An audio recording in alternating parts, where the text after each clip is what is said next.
Imaginez ceci. Vous marchez dans la rue, votre téléphone vibre. Une notification, un email urgent. Vous accélérez le pas. Dans votre tête, c'est le chaos. Il faut payer le loyer, il faut finir ce projet, il faut appeler un tel. Vous avez l'impression de courir un marathon qui ne finit jamais. Et pourtant, quand vous regardez votre compte en banque à la fin du mois, le solde est toujours proche de zéro. Comment est-ce possible? Vous travaillez dur, vous ne vous arrêtez jamais. Vous sacrifiez vos soirées, vos week-ends, votre sommeil. Logiquement, vous devriez être riche, ou au moins à l'aise. Mais ce n'est pas le cas. Il y a un lien invisible, un fil rouge que 99% des gens ignorent qui relie directement votre manque de temps à votre manque d'argent. Ce n'est pas une coïncidence, c'est un mécanisme, une loi universelle aussi brutale que la gravité. La société moderne vous a vendu un mensonge toxique. Elle vous a dit que pour avoir plus d'argent, il fallait faire plus de choses. Plus vite, tout le temps. Le temps, c'est de l'argent, n'est-ce pas? C'est ce qu'on répète. C'est ce qu'on imprime sur les tasses à café et dans les livres de motivation bon marché. C'est faux. C'est même l'inverse absolu de la vérité. Si vous croyez que le temps, c'est de l'argent, vous finirez par perdre les deux. Regardez autour de vous. Les personnes les plus occupées que vous connaissez, celles qui sont toujours sous l'eau, celles qui répondent « je n'ai pas le temps » à chaque invitation, sont-elles les plus riches? Rarement.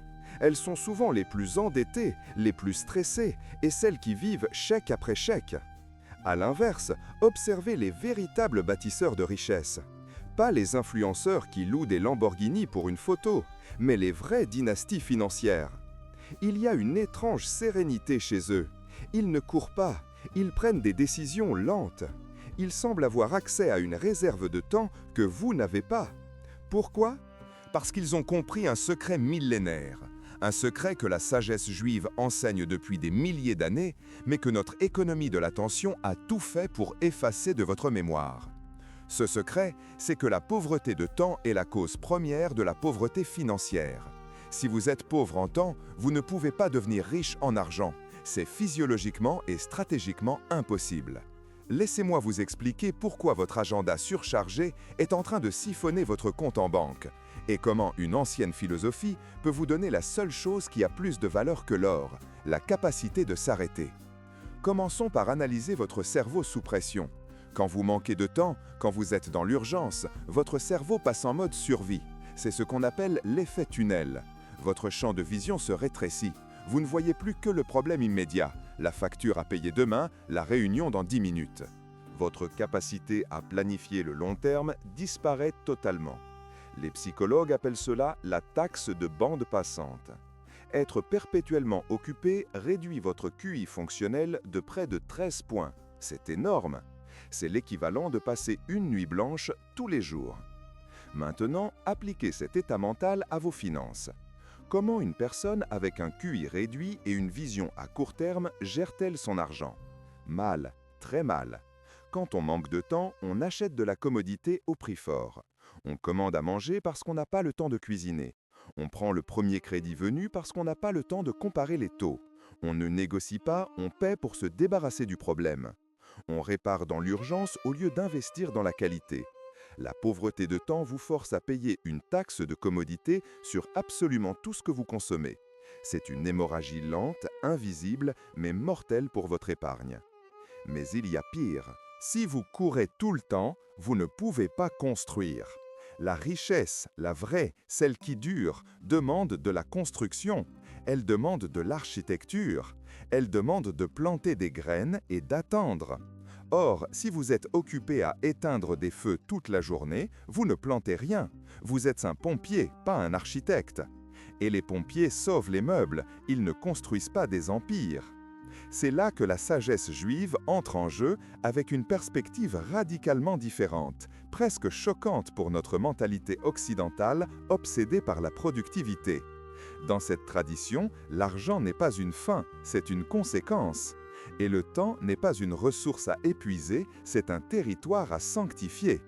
Il existe un concept fascinant souvent mal compris, celui du Shabbat.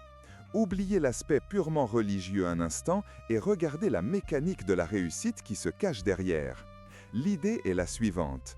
Pendant 6 jours, vous agissez sur le monde, vous créez, vous transformez, vous manipulez la matière.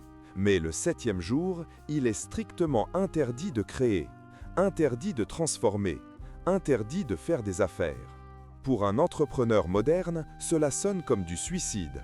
S'arrêter pendant 24 heures, couper le téléphone, ne pas répondre aux clients, c'est impensable. On se dit, si je m'arrête, je perds de l'argent. La sagesse juive dit l'inverse. Si tu ne t'arrêtes pas, tu resteras esclave de ton travail. Ce n'est pas du repos pour récupérer de la fatigue, c'est beaucoup plus profond. C'est ce qu'on appelle la menoucha. C'est un état de repos délibéré, où l'on se retire de la course pour retrouver sa souveraineté. C'est une déclaration d'indépendance face à l'urgence.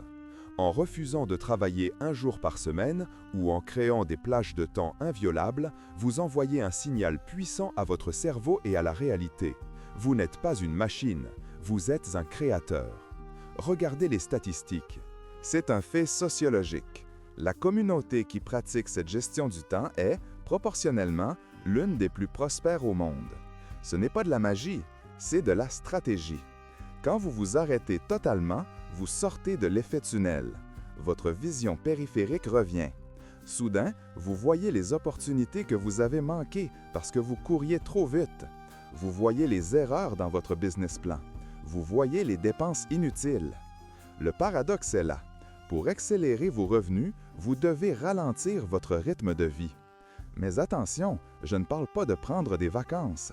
Les vacances, pour la plupart des gens, c'est juste une autre forme de consommation. On planifie, on stresse pour l'avion, on dépense, on s'épuise à visiter.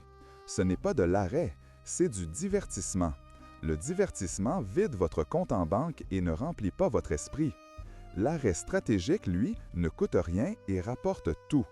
Le problème, c'est que nous avons peur du vide. Si vous arrêtez de courir, vous devez faire face à vous-même.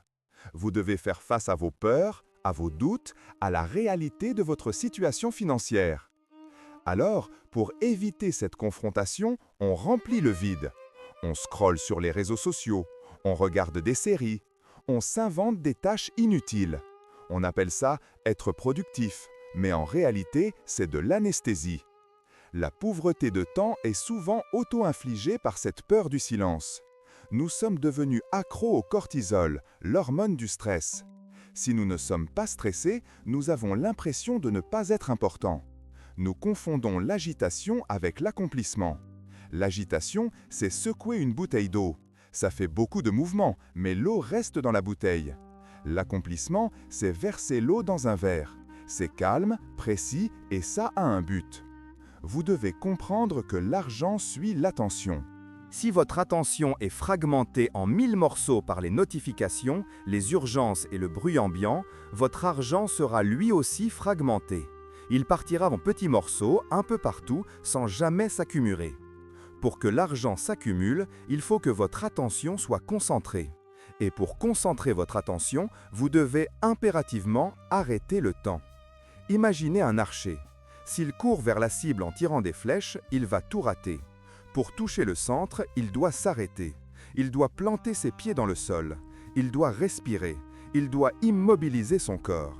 C'est dans cette immobilité totale que se crée la précision. Votre vie financière est cette cible, et pour l'instant, vous tirez en courant. Alors, comment fait-on concrètement? Comment on arrête le temps quand on a un patron sur le dos, des enfants à gérer et des factures en retard? C'est là que ça devient intéressant. Il ne s'agit pas de tout plaquer pour aller méditer dans une grotte. Il s'agit d'instaurer des frontières sacrées dans un monde profane. Il y a une notion clé dans cette philosophie ancienne, la distinction entre le kodesh, le sacré, le séparé, et le tchol, le profane, le commun. Le temps n'est pas un bloc homogène. Il y a le temps pour la lutte, pour le marché, pour l'échange. Et il y a le temps qui doit être séparé. Si vous mélangez les deux, vous contaminez votre capacité à penser. C'est ce qui arrive quand vous répondez à un email pro pendant le dîner familial. Vous mélangez le temps de lutte avec le temps de construction. Résultat, vous faites mal votre travail et vous gâchez votre moment en famille. Vous perdez sur les deux tableaux. La première étape pour sortir de la pauvreté financière est de recréer cette séparation, de bâtir une forteresse temporelle où le monde extérieur n'a pas le droit d'entrer. C'est dans cette forteresse que la stratégie naît. C'est là que vous passez du rôle de l'exécutant à celui du stratège. Mais attention, le monde va résister. Votre patron, vos amis, votre propre téléphone vont tout faire pour briser cette forteresse. Ils veulent votre disponibilité immédiate. Ils veulent votre temps, car votre temps est leur carburant. Si vous leur donnez tout, il ne vous reste rien pour vous-même. Et si vous n'avez rien pour vous, vous ne pouvez rien vendre, rien investir, rien développer. Vous êtes simplement une ressource consommée par les autres. Il existe une technique précise, dérivée de ces textes anciens, pour commencer à inverser la vapeur dès aujourd'hui. Ce n'est pas de la gestion du temps classique. Oubliez les to-do list et les applications de productivité. C'est un changement de paradigme brutal qui nécessite du courage. Il s'agit de comprendre que la création de richesse se fait en deux temps, l'expansion et la contraction, l'inspiration et l'expiration. Aujourd'hui, vous essayez d'expirer en permanence, vous essayez de produire. Vous allez mourir asphyxié. Vous devez apprendre à inspirer. Cette technique repose sur un principe contre-intuitif. Pour gagner plus, vous devez vous interdire de travailler à certains moments précis, même si l'urgence est là. C'est le test ultime de la foi en votre propre avenir. Êtes-vous capable de regarder une opportunité financière en face et de dire « non, pas maintenant » parce que c'est votre temps de construction? C'est terrifiant, mais c'est le seuil que franchissent tous ceux qui passent de la survie à l'abondance. Vous pensez peut-être que c'est un luxe de riche. Je le ferai quand j'aurai de l'argent. Non, c'est parce qu'ils le font qu'ils ont de l'argent. L'ordre des facteurs est crucial. Vous ne pouvez pas attendre d'être riche pour maîtriser votre temps. Vous devez maîtriser votre temps pour devenir riche. Le piège le plus dangereux, c'est l'illusion de l'efficacité. On se dit, si je fais 3 choses en même temps, je gagne du temps. Le multitâche est le meilleur ami de la pauvreté. La sagesse juive insiste sur la kavana, l'intention dirigée. Faire une chose à la fois avec une intention totale. Une action faite avec une intention totale vaut 1000 actions faites dans la précipitation. Une décision financière prise avec une clarté totale vaut 1000 heures de travail acharné. Pensez à Warren Buffett. Il prend très peu de décisions par an, mais chaque décision rapporte des milliards. Pourquoi? Parce qu'il passe ses journées à lire et à réfléchir. Il a banni l'urgence de sa vie. Il a maîtrisé l'art de l'arrêt. À votre échelle, c'est la même chose. Une bonne idée pour votre business ou votre carrière, une seule, peut valoir 10 ans de salaire. Mais cette idée ne viendra jamais si votre esprit est saturé par le bruit du quotidien. Elle a besoin de silence pour émerger.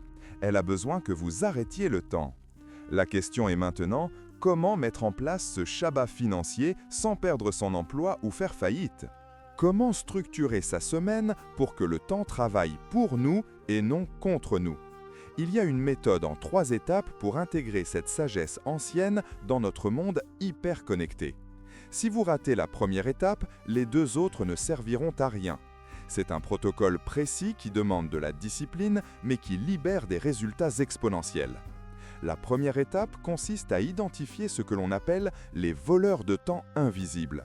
Ce ne sont pas les choses évidentes comme Netflix. Ce sont des habitudes subtiles, des façons de penser, des micro-décisions qui drainent votre énergie mentale et financière sans que vous vous en rendiez compte. Une fois que vous les aurez vus, vous ne pourrez plus les ignorer, et ce que vous allez découvrir sur votre propre quotidien risque de vous choquer. Le plus grand de ces voleurs n'est pas la procrastination, c'est l'indécision déguisée en recherche. Combien d'heures passez-vous à comparer le meilleur logiciel, la meilleure stratégie boursière ou le meilleur créneau pour votre business sans jamais passer à l'acte? C'est ce que la sagesse juive appelle le brouillard de la création. Vous pensez travailler, mais vous ne faites que consommer de l'information. Chaque nouvelle information qui entre dans votre cerveau, sans être immédiatement utilisée, est une dette mentale. Elle occupe de la RAM dans votre esprit. Et quand votre mémoire vive est saturée, vous ne pouvez plus voir les opportunités à 1 million d'euros qui passent juste sous votre nez. Vous êtes aveuglé par les détails. Le deuxième voleur invisible est la réactivité.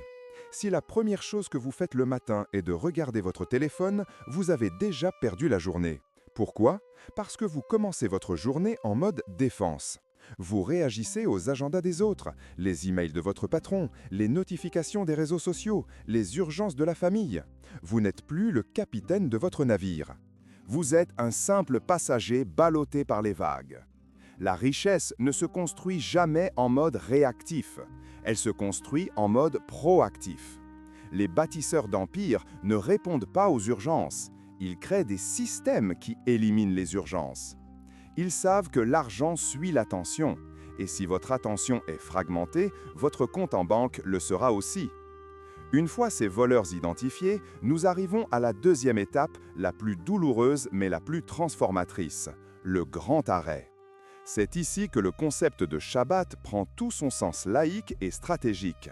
Ce n'est pas seulement une pause, c'est une barrière infranchissable. Vous devez définir une période, que ce soit 24 heures par semaine ou 2 heures par matinée, où vous devenez injoignable. Totalement. Pas de notification, pas d'internet, pas de bruit. Au début, votre corps va se rebeller, c'est physique.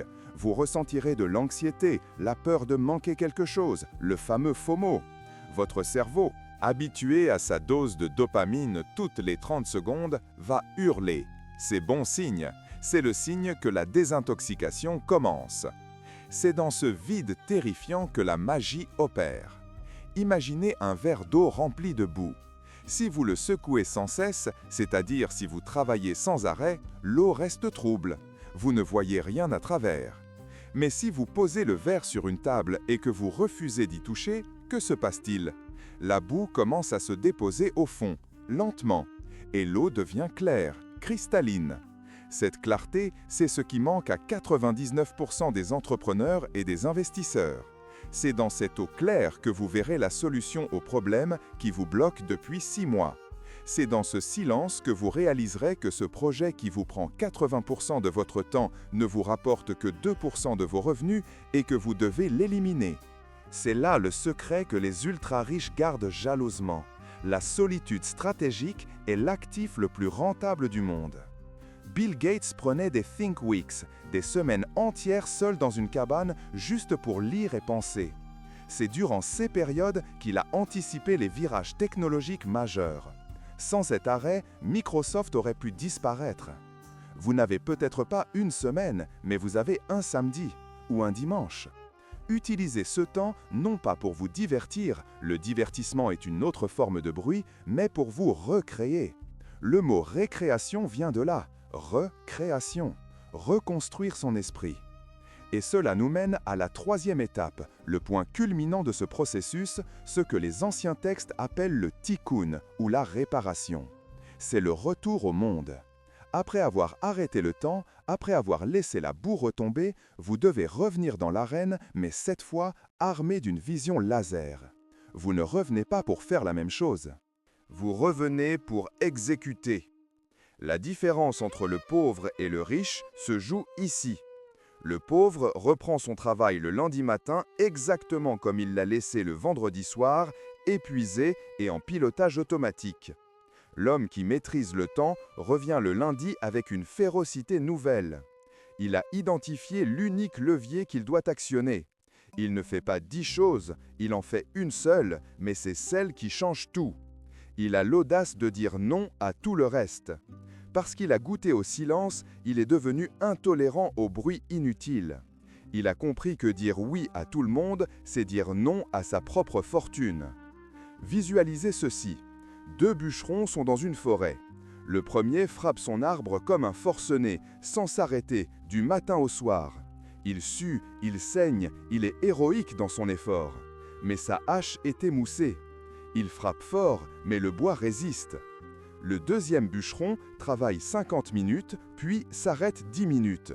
Il s'assoit, il ferme les yeux et surtout, il aiguise sa hache.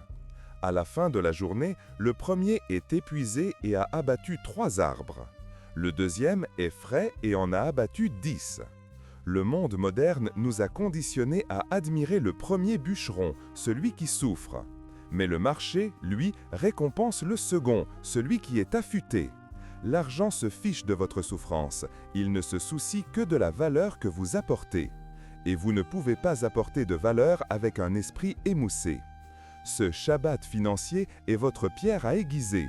C'est l'avantage injuste ultime dans une économie de l'attention. Alors que vos concurrents sont en train de courir dans toutes les directions, épuisés par des tactiques à court terme, vous êtes immobile, calme, en train d'observer le terrain. Vous voyez les tendances avant qu'elles arrivent. Vous voyez les risques avant qu'ils ne vous frappent. Vous opérez depuis une tour de contrôle, pas depuis les tranchées. L'application concrète est brutale de simplicité. Choisissez votre jour. Bloquez-le. Prévenez votre entourage. Ce jour-là, je n'existe pas pour le monde extérieur. Utilisez ce temps pour étudier les grands principes, pour écrire vos objectifs à long terme, pour passer du temps de qualité avec vos proches sans écran, ou simplement pour marcher. Laissez votre subconscient travailler pour vous. Vous serez choqué de voir les idées qui surgissent sous la douche le lendemain matin, des idées qui valent de l'or. Ne sous-estimez pas la puissance spirituelle de l'argent. L'argent est une énergie qui nécessite un réceptacle solide pour être contenu. Si votre esprit est fissuré par le stress et la distraction, l'argent s'écoulera aussi vite qu'il est entré. C'est pourquoi tant de gagnants du loto finissent ruinés. Ils ont reçu l'énergie, mais ils n'avaient pas la structure mentale, le calme intérieur pour la gérer. Le rituel de l'arrêt construit ce réceptacle. Il renforce vos parois mentales. Il vous prépare à posséder et non à être possédé par vos possessions.